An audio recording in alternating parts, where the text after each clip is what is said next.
The mahogany conference table gleamed under the crystal chandelier as I took my usual seat at the far end, away from the real family business. The Whitmore Trust building still intimidated most people who entered its marble lobby, but I'd been coming to these monthly meetings since I was 18. Now at 31 I knew exactly why I'd been summoned today. My father, Charles Whitmore III, sat at the head of the table in his hand-tailored suit, radiating the authority that came with managing one of the region's oldest family trusts. To his right sat my brother Marcus, golden child and heir apparent, wearing his Harvard MBA like a crown. My sister Victoria perched beside him, her designer everything screaming "Look at me wealth." And then there was me. Isabella Whitmore, the family disappointment in my off-the-rack blazer and sensible shoes. "Thank you all for coming," Dad began, his voice carrying the weight of generations of Whitmore authority. "We have some important family business to discuss." I already knew what was coming. The whispered phone calls between Marcus and Victoria over the past month hadn't been as discreet as they thought. The concerned emails about my lifestyle choices and concerning independence had made their way back to me through well-meaning cousins. "As you know," Dad continued, pulling out a leather portfolio, "the Whitmore Trust has supported this family for 4 generations. It's a privilege that comes with responsibilities." Victoria nodded eagerly, her perfectly styled blonde hair catching the light. She'd never worked a day in her life but had strong opinions about responsibility. However, Dad's voice hardened, some family members seem to have forgotten that privilege requires proper behavior, proper associations and proper respect for family values. Here it came. Marcus leaned forward, unable to hide his satisfaction. "Dad, maybe you should just get to the point." "Very well." Dad opened the portfolio and pulled out official-looking documents. "Isabella, your continued defiance of family expectations, your refusal to take a proper position in our business, and your insistence on living like..." He paused, searching for the right word, "like a common person has forced us to make a difficult decision." I said nothing, keeping my face neutral. I'd learned long ago that emotional reactions only gave them ammunition. "Effective immediately," Dad announced, "you are being removed from the family trust. No more monthly allowances, no more financial safety net, no more support from this family." The silence that followed was supposed to be dramatic. Victoria practically vibrated with excitement, while Marcus tried to look appropriately solemn. "Furthermore," Dad continued, "your trust fund, which was set to transfer fully to your control at 35, will instead be redistributed between Marcus and Victoria. They understand the importance of maintaining the Whitmore legacy." I looked around the table at their expectant faces. They were waiting for me to break down, to beg, to finally submit to their idea of who I should be. Instead, I reached for my phone. "Isabella," Victoria said sharply, "this is serious. Put that away and address what Dad just said." I ignored her, opening my banking app. "Actually, this is interesting timing." "Timing?" Marcus scoffed. "What's interesting about finally facing reality?" I turned my phone screen toward them, displaying my primary checking account balance. The number was clear, undeniable, and substantial enough to make Victoria gasp. "Isabella," Dad said slowly, "what exactly am I looking at?" "My checking account," I said calmly. "One of them, anyway." Marcus squinted at the screen. That's impossible. You work at some nonprofit. You drive a 10-year-old Honda." I swiped to my savings account. The number was even larger. "Where?" Victoria's voice cracked. "Where did this money come from?" Instead of answering, I pulled out my laptop and opened a presentation I'd been preparing for months, just in case this day came. "Let me show you something," I said, connecting to the conference room's display system. "This is Meridian Financial Services. Small investment firm, started 8 years ago with initial capital of $50,000. The company logo filled the screen, along with financial charts showing steady, impressive growth. Dad leaned forward. "I've never heard of Meridian Financial." "Not surprising. We specialize in quiet wealth management for clients who prefer privacy over publicity." I clicked to the next slide, showing our client roster. Fortune 500 companies, government entities, high-net-worth individuals who don't want their financial strategies broadcasted. Marcus was reading over his glasses. "Isabella, why are you showing us this?" "Because..." I clicked to the ownership structure. "I founded it. I own it. And for the past 5 years, Meridian Financial has been quietly managing investments that have generated enough income to fund something rather interesting. Victoria's face had gone pale. Fund what? I smiled, clicking to the final slide. A complex financial flowchart appeared, showing money transfers, account numbers, and payment schedules. At the top, in bold letters, Whitmore Family Expense Analysis, past 5 years. This, I said quietly, is where your lifestyle actually comes from. The room fell silent as they studied the chart. Lines connected my company's accounts to shell corporations, which connected to anonymous transfers, which connected to the accounts that funded their lives. The monthly payment for Victoria's Manhattan apartment, I said using a laser pointer. Meridian client account 7749. Victoria's mouth fell open. Marcus's car payments, his children's private school tuition, his wife's shopping allowances. Meridian client account 8851. Marcus gripped the edge of the table. Dad's country club memberships, mother's charity donations, the maintenance on this building, even the salary for your personal staff. I let the information sink in before continuing. You see, the Whitmore Trust hasn't been generating significant income for over a decade. Poor management, outdated investment strategies, and excessive withdrawals have reduced it to barely break-even status. Dad's face had gone from authoritative red to ashen gray. That's impossible. The annual reports show exactly what I told our accounting firm to show. Enough stability to maintain your dignity, nothing more. I clicked to another slide showing the trust's actual financial position. Without the anonymous supplemental funding from Meridian Financial, this family would have been bankrupt 3 years ago. Victoria stood up suddenly, her chair scraping against the floor. You're lying. This is some kind of elaborate joke. Is it? I pulled up another document. Here's the contract your apartment management company has with Aurora Holdings, one of my subsidiaries. They've been prepaying your rent annually for the past 4 years. But, she sat back down heavily, but I thought Dad was paying for that. Dad thought the trust was paying for it. The trust thought it was coming from shrewd investments. Everyone thought someone else was handling it. Marcus found his voice. But why would you do this without telling us? I looked at him steadily. Because every time I tried to discuss the family's financial situation, you dismissed me as irresponsible. Every time I suggested modernizing our investment approach, you said I didn't understand old money. Every time I offered to help, you told me to focus on my little nonprofit job. The truth was my little nonprofit job had been perfect cover. Working at a financial literacy organization had given me access to networks, strategies, and opportunities that traditional wealth management never would have provided. While my family attended charity galas, I was building relationships with the people who actually moved money in this city. So when the trust started failing, I continued, I had a choice.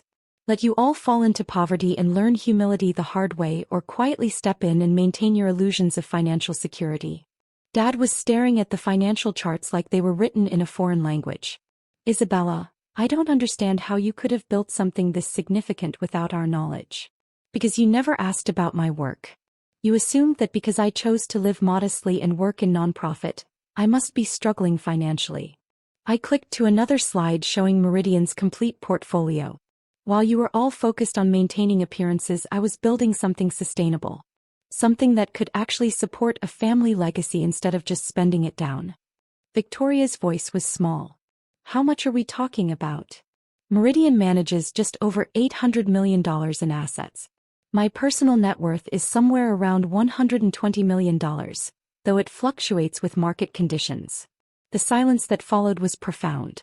Outside, I could hear the distant sounds of the city, people going about their normal Tuesday afternoon business, completely unaware that a family's entire understanding of itself was being dismantled in this conference room. Marcus finally spoke. So when you said you'd been funding our lifestyle, I meant literally. Your mortgage payments, your car leases, your children's education, your wife's spending, even your vacation to Tuscany last month. All of it traced back to investments I made in companies I built. Dad removed his glasses, cleaning them with shaking hands. How long have you known about the trust's problems? 6 years. I tried to bring it to your attention 5 years ago, remember? You told me I was being dramatic and didn't understand family finance. I did remember that conversation. Dad had patted my head like I was still 12 years old and told me to leave money matters to the adults. That's when I realized I had two choices, I continued. Let you face the consequences of decades of financial mismanagement, or find a way to preserve the family while building something better. Victoria was scrolling through her phone frantically. But the credit cards, the bank accounts, all showing healthy balances because of automatic transfers from accounts I control.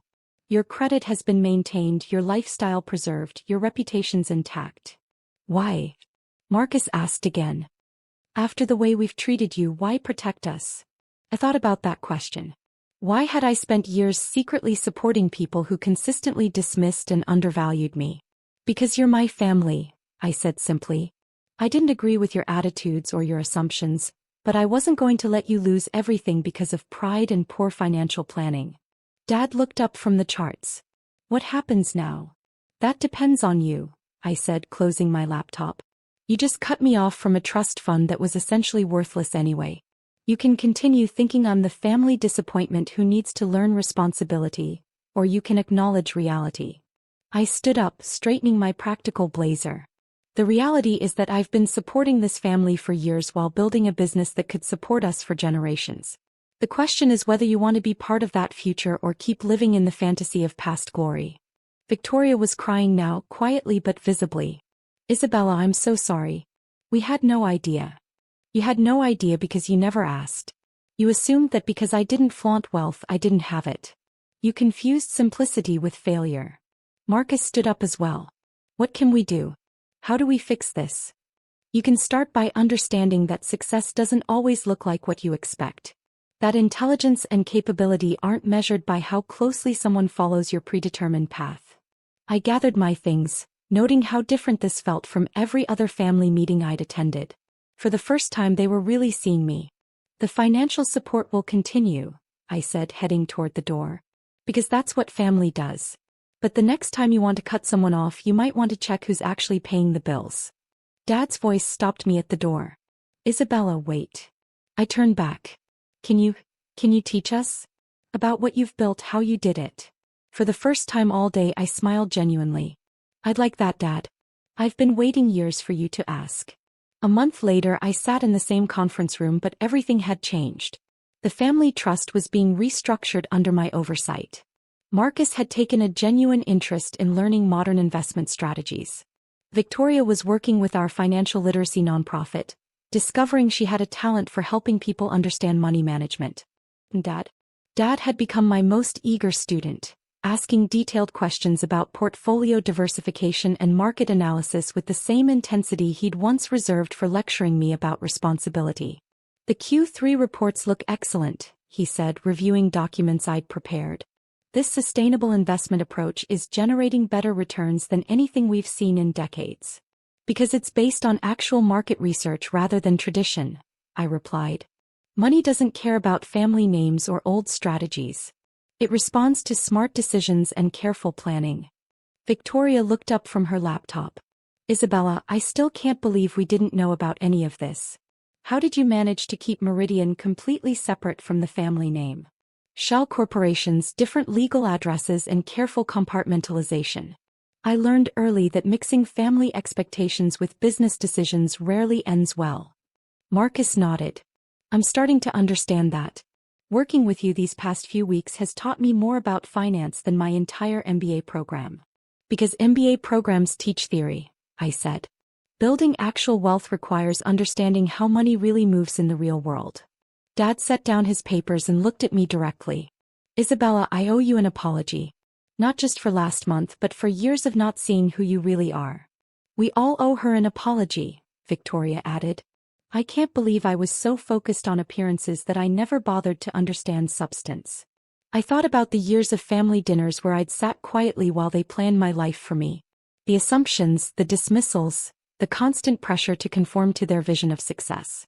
The important thing, I said, is that we're here now. Building something better together. My phone buzzed with a message from my assistant.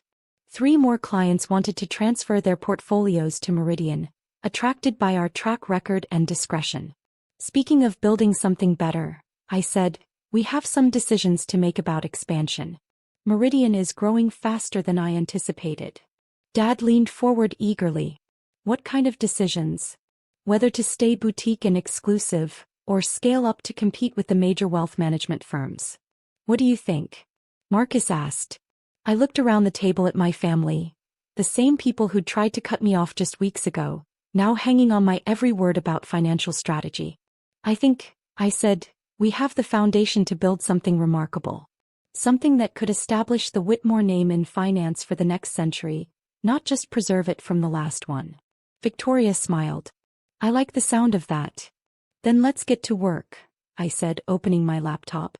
I'll show you what real wealth building looks like. As I began explaining my expansion plans, I reflected on how dramatically everything had changed. The family that had once seen me as a disappointment now recognized me as their salvation. The trust fund I'd supposedly lost access to had been replaced by something far more valuable. A business I'd built myself and a family that finally understood my worth. Sometimes the best response to being cut off isn't begging to be let back in. It's proving that you were never dependent on their approval in the first place. And sometimes, the most powerful revenge is success so complete that it transforms your critics into your most devoted students. The next morning I arrived at Meridian's offices to find an email from Dad.